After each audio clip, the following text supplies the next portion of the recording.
اعوذ باللہ من الشیطان الرجیم بسم اللہ الرحمن الرحیم یا ایہا الذین آمنوا اصبروا وصابروا ورابطوا واتقوا اللہ لعلکم تفلحون صدق اللہ المولانا العلی العظیم۔ یہ آیت مبارکہ اس کا جو پس منظر ہے وہ ماں سبق سے ہے، پہلے مضمون سے ہے، لیکن میں نے اس کا انتخاب آج کل کے احوال میں کچھ باتیں درس کے طور پر دینے کے لیے، سبق کے طور پر دینے کے لیے، یا دہانی کے طور پر دینے کے لیے، تاکہ اللہ تعالی ہمیں غور و فکر کرنے کی اور اس کے مطابق زندگی گزارنے کی توفیق عطا فرمائے، اس لیے کیا ہے۔ تو میں جو سابقہ پس منظر میں اس کو یہاں بیان نہیں کر رہا، اس کا ترجمہ کرتا ہوں۔ یا ایھا الذین آمنوا اصبروا، اے ایمان والو ثابت قدم رہو، صبر کرو، وصابروا، ثابت قدم رہنے کی تاکید کرو صبر کے ساتھ۔ میں مفہومی ترجمہ کر رہا ہوں۔ آمنوا ورابطوا، اور آپس میں مرابطت رکھو، ایک دوسرے سے رابطہ رکھو، ایک دوسرے کے احوال کی خبرگیری کرتے رہو، اور ان سب کے کرنے میں اللہ تعالیٰ کی طرف سے جب توفیق دی جائے تو واتقوا اللہ، اللہ کا تقوی اختیار کرتے رہو، اللہ سے ڈرتے رہو، لعلکم تفلحون، شاید کہ تم کامیاب ہو جاؤ۔ تو یا ایھا الذین آمنوا اصبروا وصابروا ورابطوا واتقوا اللہ لعلکم تفلحون۔ موجودہ حالات میں عالمی پس منظر میں ہم غور کریں، جو عالم اسلام کے احوال ہیں اور ہمارے ملک کے احوال ہیں بحیثیت مسلمان، تو یہ ہمارے لیے بڑا صبر آزما منظر ہے، صبر آزما احوال ہیں۔ ہمیں اللہ کے لیے صبر کرنا ہے۔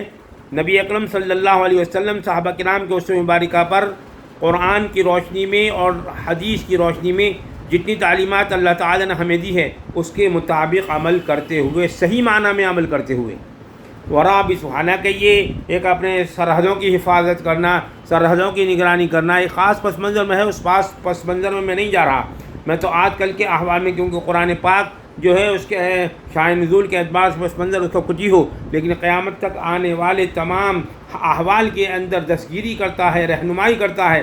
تو آج کل کے احوال میں میں نے اس آیت مبارکہ کا انتخاب کیا کہ آج کل کے احوال ہمارے لیے یہ ایک طریقے سے اپنی سرحدوں کی، ایمان کی جو سرحد ہے اس کی حفاظت کرنے کی، ایمان کی سرحدوں کی دوسروں کو تاکید کرنے کی اور حفاظت کرنے کی ہمیں یہ درس دیتی ہے یہ آیت مبارکہ۔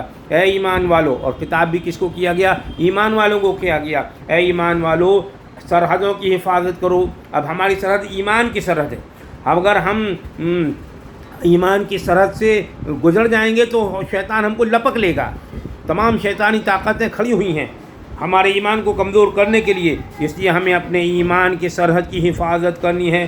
وصابروا، اور ایک دوسرے کو بھی اس کی تلقین کرنی ہے کہ آپس میں ایمان کی سرحد کی حفاظت کریں۔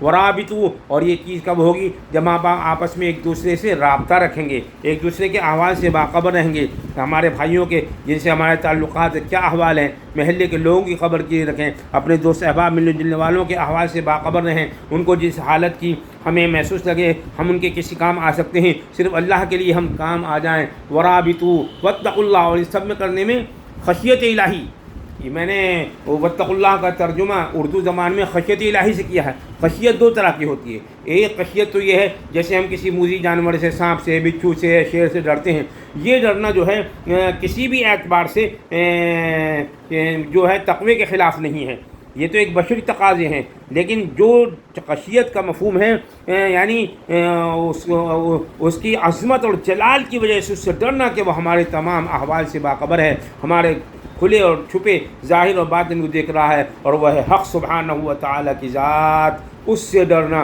یہ وہ خشیت ہے۔ جب ہم اس خشیت الہی کو دل کے اندر موجزن کریں گے تو ہم گناہوں سے بچیں گے اور ایمانی سرحد کی ہم حفاظت کرتے رہیں گے۔ ایمانی سرحد کی حفاظت کرنا اس دور کے اندر نہایت ضروری ہے، تو تقوی خشیت الہی کے ساتھ کریں۔ جب ہم ایسا کریں گے تو اس پرفتن دور کے اندر ہم کامیاب ہوں گے، اللہ کی طرف سے کامیابی کے مژدہ اور کامیابی کی خوشخبری ہمیں سنائی جائے گی۔ اللہ تبارک تعالیٰ ہم سب کو اس آیت مبارکہ کا ان حالات حاضرہ کی روشنی میں اپنے ایمان کی سرحد کی، ایمان کے قلعے کی حفاظت کرنے اور سرحد کی ایمان کی حفاظت کرتے ہوئے تقوی اختیار کرتے ہوئے ہمیں کامیاب زندگی گزارنے کی توفیق عطا فرمائے، اور اللہ تعالیٰ دنیاوی زندگی میں بھی اور آخرت کی دائمی ابدی اور حتمی اور کبھی ختم نہ ہونے والی زندگی میں بھی کامیابی عطا فرمائے۔ وآخر دعوانا ان الحمد للہ رب العالمین۔